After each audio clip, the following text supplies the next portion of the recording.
기도합니다. 하나님, 은혜가 족합니다. 오늘도 우리에게 베푸신 그 은혜가 족합니다. 오늘도 말씀을 듣습니다. 그 말씀으로 살아갑니다. 새 힘을 허락하여 주시고 말씀을 들을 수 있는, 전할 수 있는 힘을 이 시간 더하여 주옵소서. 예수님의 이름으로 기도드립니다. 아멘. 하나님 말씀 출애굽기 4장 11절 말씀입니다. 여호와께서 그에게 이르시되 누가 사람의 입을 지었느냐? 누가 말 못하는 자나 못 듣는 자나 눈 밝은 자나 맹이 되게 하였느냐? 나 여호와가 아니냐? 아멘. 오늘 말씀의 제목은 책임지시는 하나님입니다. 책임지시는 하나님입니다. 모세는 하나님께 자신은 입이 둔하여 하나님의 사명을 감당하기 어렵다고 또 한 번 하나님의 명령을 거절합니다. 이제 하나님께서는 모세를 꾸짖으십니다. 그리고 말씀하십니다. 이 사람아, 입을 준 자가 말을 못하게 하겠는가? 귀를 준 자가 들을 수 없게 하겠는가? 눈을 만든 자가 눈을 못 보게 하겠는가? 라고 이렇게 말입니다. 하나님께서는 인생을, 성도를 사명으로 부르실 때 할 수 있는 힘을 얼마든지 주시는 좋으신 하나님이십니다. 그런데 모세가 또 이렇게 뒤로 물러서니까 하나님께서는 왜 하나님을 믿지 못하는 것이냐고 이렇게 모세에게 또 항변하시는 것이지요. 모세가 이렇게 말하였습니다. 하나님, 저는 말을 잘 못하는 자입니다. 라고 말입니다. 그때 하나님께서는 이렇게 말씀하신 것입니다. 나는 너에게 입을 준 자이다. 내가 너에게 말을 못하게 하겠느냐. 입을 준 자가 왜 그 입에 넣을 말도 못 넣겠느냐라고 말씀하시는 것이죠. 하나님께서는 그의 백성에게 언제나 사명을 주십니다. 그런데 그 사명을 받은 주의 백성들은 놀래고 또 두렵게 되지요. 그러나 우리 하나님께서는 그럼에도 불구하고 그 일을 완수하고 믿음으로 전진하려고 하는 주의 백성에게 용기를 주시고 할 수 있는 능력을 주실 수 있는 그런 분이십니다. 그러므로 믿음의 도전은 우리에게 계속 되어져야 합니다. 믿음의 도전 부담스럽지요. 왜냐하면 한번 사람이 무슨 일을 작정하고 그 일을 밀고 나가는 데 있어서 왜 마음에 두려움이 없겠습니까? 그러나 하나님께서 주시는 그 마음, 그 도전감이 있을 때 그때는 믿음으로 전진을 해야 하는 것입니다. 왜냐하면 하나님께서 그 뒤에 함께 하신다는 그 선한 믿음이 우리 안에 있기 때문이지요. 그러므로 믿음의 도전은 계속 되어져야 합니다. 꼭 클 필요는 없지만 작게라도 매일 나는 못하지만 수치를 당할까봐 그 일을 못하기보다는 그래도 믿음으로 도전하는 것이 복된 것입니다. 하나님이 우리를 부르실 때 하나님께서는 우리를 일꾼으로 부르십니다. 그 일이 하나님께서 나에게 맡기신 일이라면 틀림없이 할 수 있는 환경과 용기와 재능 주실 것입니다. 아멘. 주님께서는 일꾼을 부르십니다. 그러나 그 일에 필요한 모든 도구는 주님이 제공해 주시는 것입니다. 지금까지 여러분, 우리가 살아온 날을 보십시오. 내가 잘하여서 하나님의 일을 한 적이 있습니까? 아닙니다. 그때마다 주님이 건강 주셨고, 그때마다 주님께서 재능 주셨고, 그때마다 환경이 열리는 은혜를 허락하신 것입니다. 내가 한 것이 아닙니다. 뒤를 돌아보십시오. 모두 주님이 하신 것 아니겠습니까? 2021년이 점점 끝이 나고 있습니다. 2022년도에 사랑하는 성도님들이여, 새로운 일을 계획하십시오.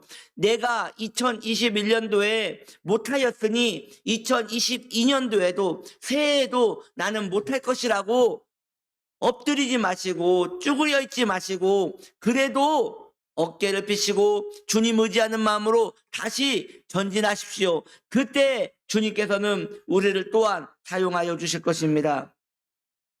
우리 주님은 언제나 인자하신 우리의 주인 되십니다. 우리는 용기를 가져야 합니다. 그리고 하나님의 뜻이 어디 있는지 계속 묻고 그 물음에 대하여 계속 전진해 가야 하는 것입니다. 그런데 여기서 한 가지 드릴 말씀이 있습니다. 하나님의 뜻을 묻는 건 좋습니다. 그런데 언제까지 물을 것입니까? 저는 그러한 분을 보았습니다. 1년 전에도 하나님의 뜻을 묻는다 하였습니다. 그래서 기다렸습니다. 1년이 지났는데도 똑같이 하나님의 응답을 구하고 있었습니다. 저는 그 다음 해에도 그분이 그럴 것만 같습니다. 사실 그분은 그것을 할 마음이 없는 것이지요. 하나님께서 그에게 그 마음을 주셨기 때문에 고민이 된 거라면 이제 주님께서 그 일을 거절하지 않으시고 내게 용기를 주신다고 믿고 나아가야 하는 것입니다. 이미 하나님께서 나에게 그 감동을 주신 것 아닙니까? 우리가 못 들었으면 이것은 시작도 못한 거였을 것입니다. 그런데 주님께서 감동 주셨고 마음 주셨기 때문에 새 마음을 품었다면 하나님을 의지하는 마음으로 다시 한번 나아가야 하는 것이지요. 그러므로 성도는 때로 선한 일에 대하여는 공격적으로 살아가야 할 필요가 있습니다. 하나님께서 마음을 주셨다면 그것을 분별하는 것은 매우 쉽습니다. 제가 그 분별하는 법을 알려드리겠습니다. 다른 게 아닙니다. 그 일이 사람을 살리는 일이라면, 다시 말해서 그 일이 살리는 일이라면, 무엇이 되었든 살리는 일이라면 이건 하나님으로부터 나온 것이 틀림없습니다. 여러분, 이 일이 내 마음으로 된 것인지 하나님으로부터 온 것인지 고민되십니까? 그 일이 사람을 살리고 영혼을 살리고 마음을 살리는 일이라면 그건 선한 일입니다. 그렇다면 믿음으로 시작하십시오. 그리고 주님께 긍휼을 구하십시오. 주님께서 틀림없이 붙드시고 도와주실 것입니다. 그리고 믿음의 전진을 많이 갈 필요 없습니다. 조금씩이라도 버텨내십시오.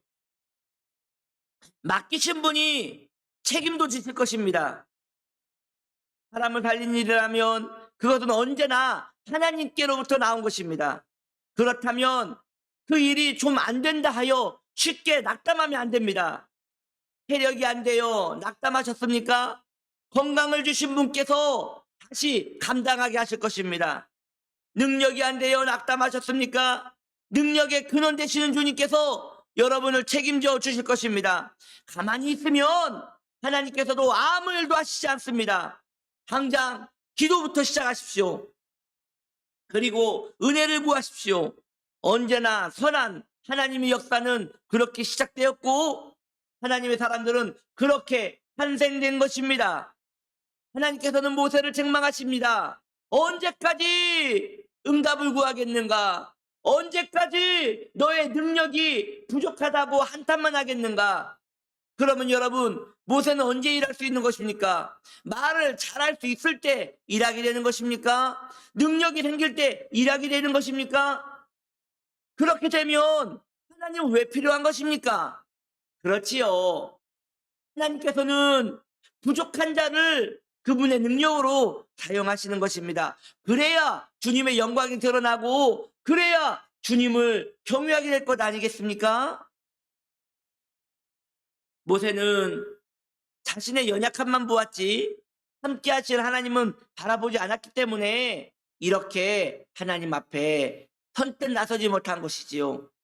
이건 여러분 겸손이 아닙니다. 모세의 그러한 모습은 겸손이 아닙니다. 겸손했다면 이것이 겸손이었다면 하나님은 모세를 이렇게 꾸짖지 않으셨을 것입니다. 모세가 이렇게 반응을 한 것은 이건 겸손이 아니라 불신앙인 것입니다. 주님께서 우리와 함께 하십니다. 일어나 걸으십시오. 가만히 앉아 좌절하는 것보다 그것이 더 선한 것입니다. 할렐루야. 오늘도 주님께서 우리를 붙드십니다. 책임져 주십니다. 그 은혜로 승리하는 저와 여러분 되시기를 예수님의 이름으로 축복합니다. 아멘. 기도하겠습니다. 주님께서 맡기시고 주님께서 책임져 주시며 주님께서 이끌어 가실 것입니다. 나는 아무것도 아닙니다. 나는 아무것도 못합니다. 그러나 주님은 능하시고 주님은 강하시며 주님은 우리를 붙드시는 하나님이십니다. 그러므로 그 하나님을 의지합니다. 오늘도 그 하나님을 의지하는 모든 성도님들에게 주의 평강이 있을지어다. 감사드리며 예수님의 이름으로 기도드립니다. 아멘.